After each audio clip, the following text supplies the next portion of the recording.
월스트리트가 지금 한마디 말 때문에 술렁이고 있습니다. 바로 골드만삭스 고위 임원이 던진 말인데요. 오늘 이 말 속에 숨겨진 진짜 의미를 따라가다 보면 금융의 미래를 바꿀 거대한 패러다임 변화를 마주하게 될 겁니다. 바로 이 말입니다. 상황은 꽤 좋은데 금리 인하는 아마 필요할 것 같다. 어때요? 좀 이상하게 들리지 않나요? 아니, 경제가 좋다면서 왜 금리를 내려야 한다는 걸까요? 이게 바로 오늘 이야기의 시작점입니다. 네, 바로 이 질문이 오늘 우리가 풀어야 할 핵심 퍼즐인 셈이죠. 이렇게 튼튼해 보이는 경제에 도대체 왜 금리 인하라는 윤활유가 필요하다고 말하는 걸까요? 이 질문 하나에서 시작된 연쇄 반응이 금융시장 전체를 어떻게 흔들고 있는지 지금부터 하나씩 짚어보겠습니다. 자, 그래서 오늘 우리가 가볼 길은 이렇습니다. 먼저 이 금리 인하라는 역설부터 풀어볼 거고요. 그 다음에 이게 어떻게 M&A 같은 실제 거래 연쇄 반응을 일으키는지 살펴볼 겁니다. 그리고 시야를 더 넓혀서 미래 산업을 움직이는 거대한 자본의 흐름, 그리고 마지막으로 이 모든 것이 만들어내는 금융의 새로운 규칙은 무엇인지까지 알아보겠습니다. 자, 그럼 첫 번째 이야기. 금리 인하의 역설부터 시작해보죠. 도대체 어떻게 경제가 좋다는 것과 금리 인하가 필요하다는 이 두 가지 말이 동시에 성립할 수 있는 걸까요? 핵심은 바로 현재와 미래를 보는 시각의 차이에 있습니다. 자, 현재 상황을 보면 어때요? 경제 펀더멘털 아주 튼튼합니다. 당장 위기는 보이지 않죠. 하지만 시선을 미래로 돌리면 이야기가 달라집니다. 앞으로 있을 대규모 투자나 M&A 활동을 활성화하려면 지금 뭔가가 필요하다는 거죠. 일종의 윤활유나 신호탄 같은 게 말입니다. 자, 그런데 이런 생각 드실 수 있죠. 아니, 이러다 시장이 너무 과열되는 거 아니야? 맞습니다. 중요한 지적이에요. 근데 여기서 핵심은 어디까지 금리를 내리느냐 하는 겁니다. 이건 예전처럼 돈을 마구 찍어내던 거의 제로 금리 시대로 돌아가자는 얘기가 절대 아니고요. 그냥 기업들이 투자를 하고 성장할 수 있는 역사적으로 합리적인 수준, 그러니까 좀 더 정상적인 환경으로 돌아가자는 의미로 봐야 합니다. 바로 이 지점에서부터 진짜 놀라운 연쇄 반응이 시작됩니다. 중요한 건요, 실제로 금리를 인하했다가 아니에요. 인하할 것 같다는 이 기대감 하나만으로 거대한 도미노의 첫 조각이 쓰러지기 시작하는 겁니다. 이 흐름을 보면 마치 거대한 금융 엔진이 어떻게 돌아가는지 한눈에 볼 수 있습니다. 자, 첫 단계. 금리가 낮아질 거라는 기대감이 생기죠. 그럼 기업을 인수하는 비용 부담이 줄어드니까 M&A가 활발해집니다. 그럼 이 M&A에 돈을 대주는 신용시장, 즉 자금줄이 활짝 열리게 되고요. 그리고 마지막으로 이렇게 인수한 기업들이 성공적으로 IPO, 즉 상장을 하게 되면 어떻게 될까요? 투자자들이 이 사이클이 제대로 작동하는구나 하고 확신하게 되면서 더 많은 돈이 몰려드는 이른바 자본의 선순환이 만들어지는 겁니다. 이게 그냥 이론이나 희망 섞인 예측이 아닙니다. 지금 실제로 벌어지고 있는 일이에요. 이 숫자 100% 이상, 이게 뭘 의미하냐면요. 무려 100억 달러, 우리 돈으로 13조 원이 넘는 초대형 M&A 거래가 작년 같은 기간에 비해 2배 이상 늘었다는 겁니다.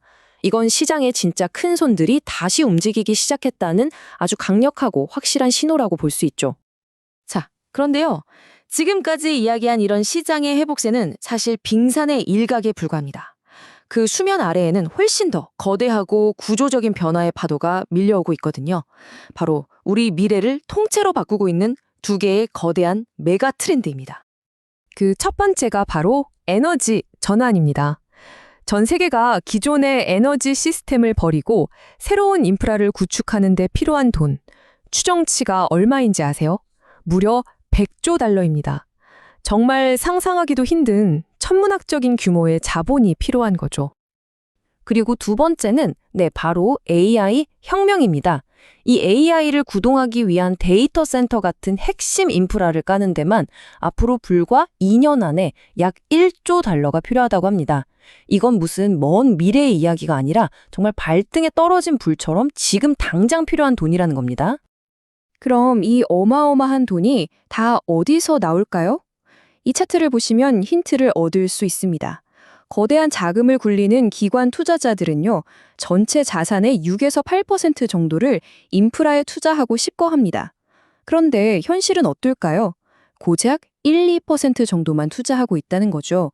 이 엄청난 격차 보이시죠? 이 갭을 메우기 위해서 앞으로 어마어마한 돈의 물결이 이쪽으로 흘러 들어올 수밖에 없다는 걸 보여주는 겁니다. 자, 그런데 문제가 있습니다. 이렇게 필요한 돈의 규모가 너무나도 거대해서 예전에 쓰던 방식으로는 도저히 감당이 안 된다는 겁니다. 은행에서 대출을 받거나 주식시장에서 자금을 조달하는 전통적인 방법만으로는 턱없이 부족하다는 거죠. 그래서 완전히 새로운 해법, 새로운 자금 조달 방식이 필요해진 겁니다. 바로 그 새로운 해법이 등장하면서 지금 금융시장의 판 자체가, 규칙 자체가 바뀌고 있습니다. 말 그대로 금융의 새로운 룰이 만들어지고 있는 거죠.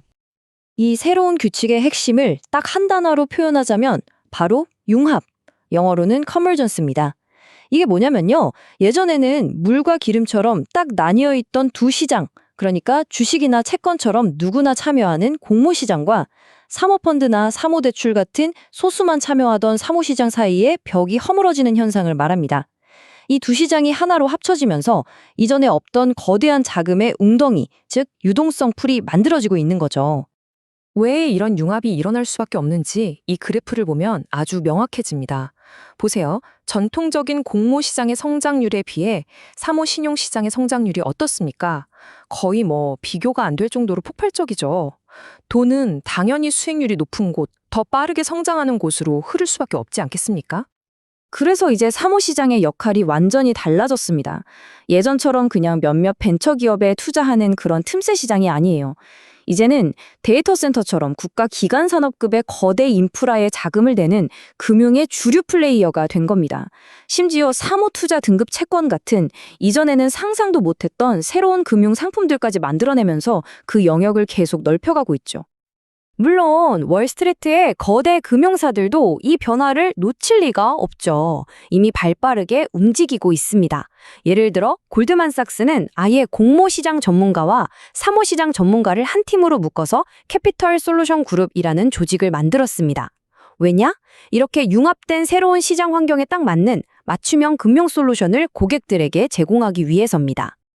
자, 이 모든 거대한 변화의 흐름은 결국 우리에게 마지막으로 아주 강력한 질문 하나를 던집니다. 이렇게 공모와 사모, 전통적인 금융의 경계가 사라지는 새로운 세상에서 미래의 승자는 과연 누가 될까요? 그리고 이렇게 하나로 통합된 새로운 금융 시스템은 다음 세대의 혁신을 또 어떤 모습으로 만들어가게 될까요?